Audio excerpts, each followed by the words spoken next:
கொலு படிகள் வைப்பதன் முக்கியத்துவம். ஆன்மீக முன்னேற்றம். மனிதன் படிப்படியாக வாழ்க்கையில் முன்னேறி ஆன்மீக சிந்தனைகளை வளர்த்து இறைவனுடன் கலக்க வேண்டும் என்ற தத்துவத்தை உணர்த்துவதே கொலு படிகளின் முக்கிய நோக்கம். பரிமாண வளர்ச்சி. கீழிருந்து மேலாக ஓரிணைப்பு உயிர்களான புல், செடி, கொடிகளில் இருந்து மனிதர்கள், தேவர்கள் வரையிலான பொம்மைகளை படிகளில் அடுக்கி வைப்பதன் மூலம் உயிரினங்களில் பரிணாம வளர்ச்சியையும் இறுதியில் மனிதன் தெய்வீக நிலையை அடையும் பயணத்தையும் இது குறிக்கிறது.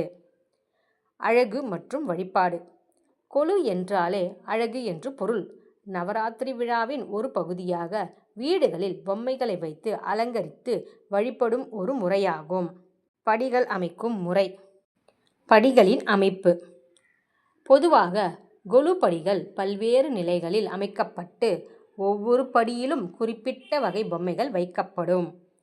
கொலு படிகளை 5, 7, 9 என்று ஒற்றைப்படை வரிசையிலும் அமைக்க வேண்டும். முதல் படியில் ஓரறிவு கொண்டவைகளான புல், பூண்டு, செடி, கொடி, தாவர வகைகளை வைக்க வேண்டும்.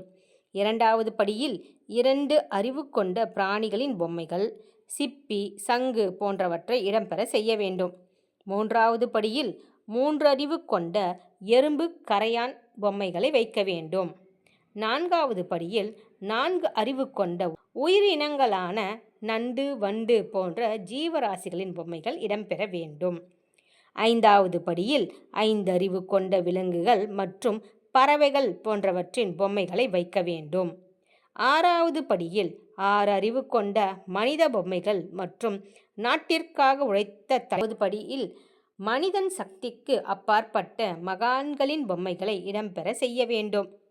எட்டாவது படியில் தேவர்களின் உருவங்கள், தெய்வங்கள், நவகிரகங்களின் பொம்மைகளை வைக்க வேண்டும்.